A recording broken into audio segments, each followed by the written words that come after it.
आज मैं आप लोगों को एक कहानी सुनाने जा रहा हूँ। यह कहानी हमारे वर्तमान समाज की शिक्षा व्यवस्था की एक वानगी है। इस कहानी का शीर्षक है शिव का धनुष किसने तोड़ा। यह कहानी हमारे सरकारी विद्यालयों की शिक्षा व्यवस्था पर एक व्यंग्य भी है। यह कहानी है सरकारी विद्यालय के एक शिक्षक की। मिडिल स्कूल के एक शिक्षक थे जो प्रतिदिन विद्यालय जाते थे, लेकिन पढ़ाने में उनकी कोई अभिरुचि नहीं थी। वे जब विद्यालय जाते थे तो क्लास में दोपहर के वक्त प्रायः ऊँघते रहते थे, सो जाया करते थे। बच्चे खेलते कूदते, शोर मचाते, आनंद लिया करते थे। वह शिक्षक महोदय छठी क्लास के क्लास टीचर थे, वर्ग शिक्षक थे और हिंदी पढ़ाया करते थे। उन दिनों जब वे मास्टर साहब स्कूल में पढ़ाने जाते थे तो छठी क्लास के हिंदी की एक पूरक पुस्तक हुआ करती थी जिसका नाम संक्षिप्त रामायण था। मास्टर साहब क्लास में जाते थे, बच्चों की हाजिरी लेते थे और संक्षिप्त रामायण की किताब टेबल पर रखकर आराम से सो जाया करते थे। मास्टर साहब को एक आदत लग गई थी कि बच्चे जब हल्ला गुल्ला करते रहते थे, शोरगुल मचाते रहते थे, तब उन्हें आराम से नींद आ जाती थी। लेकिन बच्चे जब शांत हो जाते थे, बच्चे जब चुप हो जाते थे, तो मास्टर साहब की नींद खुल जाती थी। एक दिन मास्टर साहब क्लास में संक्षिप्त रामायण की किताब को टेबल पर रखे आराम से सो रहे थे। बच्चे शोरगुल मचा रहे थे। उसी समय प्रखंड शिक्षा पदाधिकारी का स्कूल में आगमन होता है। अफसर महोदय निरीक्षण के लिए आए थे कि विद्यालय में कैसी पढ़ाई लिखाई हो रही है। मास्टर साहब के क्लास में शोरगुल हो रहा था, हल्ला गुल्ला हो रहा था, जबकि अन्य क्लास अपेक्षाकृत शांत था।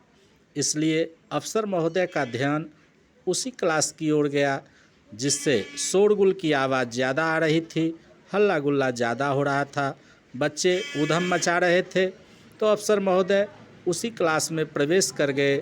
उन्होंने देखा कि मास्टर साहब क्लास में सो रहे हैं और टेबल पर संक्षिप्त रामायण की किताब रखी हुई है।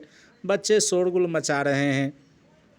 बच्चों ने जब अफसर को देखा तो बच्चे चुप हो गए, शांत हो गए और आदत के अनुसार जब बच्चे शांत हुए तो मास्टर साहब की नींद खुल गई, क्योंकि उन्हें बच्चों के शोरगुल में सोने की आदत थी और बच्चों ने जब शोरगुल बंद किया तो उनकी आंखें खुल गई। मास्टर साहब ने देखा कि प्रखंड शिक्षा पदाधिकारी महोदय बगल में खड़े हैं और बच्चे शांत होकर अपने अपने जगह पर जाकर बैठ गए हैं।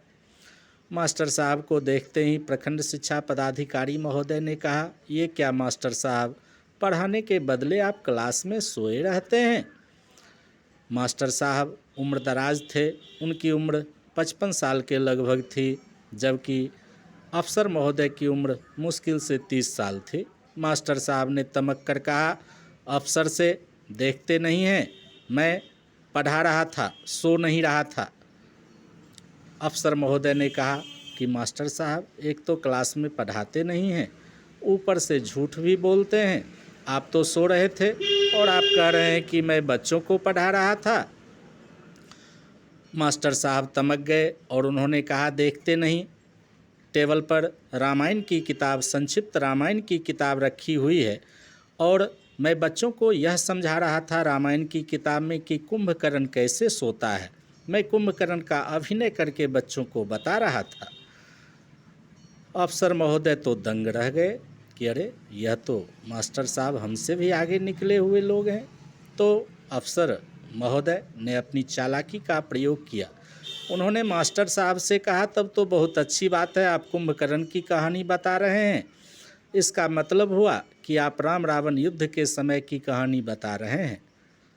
मास्टर साहब ने कहा, बिल्कुल, मैं राम और रावण के युद्ध की कहानी बच्चों को समझा रहा था और कह रहा था कि कुंभकर्ण कैसे सोता है। यह देखो, मैं कुंभकर्ण के सोने का अभिनय कर रहा था कि बीच में आप टपक गए। अफसर महोदय ने बच्चों से कहा, बच्चों आप लोग राम की कहानी, रावण की कहानी, रामायण की कहानी मास्टर साहब से तो सुनते ही होंगे प्रतिदिन। बच्चों ने डर के मारे कहा कि हाँ मास्टर साहब रोज़ रामायण पढ़ाते हैं। तो अफसर महोदय ने कहा कि अच्छा बच्चों ये बताओ कि राम का विवाह किससे हुआ। बच्चे चुप, क्योंकि मास्टर साहब ने तो उन्हें बताया ही नहीं था कि राम का विवाह किससे हुआ। बच्चे जब चुप हो गए तो बीच में ही मास्टर साहब ने टपक कर कहा, अरे इतनी छोटी बात भी आप लोग नहीं जानते, राम का विवाह सीता से हुआ। अफसर महोदय ने कहा कि देखिए मास्टर साहब, मैं आपसे नहीं सवाल पूछ रहा हूँ, बच्चों से सवाल पूछ रहा हूँ और उत्तर बच्चों को ही देने दीजिए। इस बात को सुनकर मास्टर साहब चुप हो गए। तब अफसर महोदय ने कहा, बच्चों से पूछा कि अच्छा बच्चों ये बताओ कि शिव का धनुष किसने तोड़ा। रामायण की कहानी यदि आपने पढ़ी है तो आपको यह भी अवश्य मालूम होगा कि शिव का धनुष किसने तोड़ा। अब सभी बच्चे चुप, किसी को वास्तविक जवाब पता ही नहीं था, क्योंकि उन्हें रामायण पढ़ाया ही नहीं गया था मास्टर साहब के द्वारा। जब सब बच्चे चुप हो गए तो अफसर ने उन्हें उत्साहित करते हुए कहा कि डरने की कोई ज़रूरत नहीं है बच्चों, आप बताइए, हम आपको कुछ नहीं कहेंगे। कुछ देर तक क्लास में शांति फैली रही। फिर उस क्लास के कोना में एक बच्चा बैठा हुआ था। काफ़ी साहस करके उसने हाथ उठाया और कहा कि सर मैं बताऊं। अफसर महोदय ने कहा, हाँ हाँ खड़े हो जाओ, बताओ शिव का धनुष किसने तोड़ा। तो उस बच्चे ने अपना कान दोनों हाथों से पकड़ते हुए कहा कि सर जी, मैं कान पकड़ कर कहता हूँ, मैंने शिव का धनुष नहीं तोड़ा। अब तो अफसर महोदय दंग रह गए कि यह बच्चा क्या बोल रहा है कि मैंने शिव का धनुष नहीं तोड़ा। मास्टर साहब ने ज्यों ही यह बात सुनी बच्चे के मुंह से कि मैंने शिव का धनुष नहीं तोड़ा, उनके बगल में ही एक छड़ी थी। छड़ी उठाई मास्टर साहब ने और जाकर उस बच्चे को 4-5 छड़ी दे दी और ज़ोर से चिल्लाते हुए कहा कि ज़रूर इसी बेहूदे ने शिव का धनुष तोड़ा होगा, क्योंकि इस स्कूल में जितना भी बेंच, डेस्क, कुर्सी, टेबल टूटता है सब यही लड़का तोड़ता है, तो ज़रूर शिव का धनुष भी इसी लड़के ने तोड़ा होगा।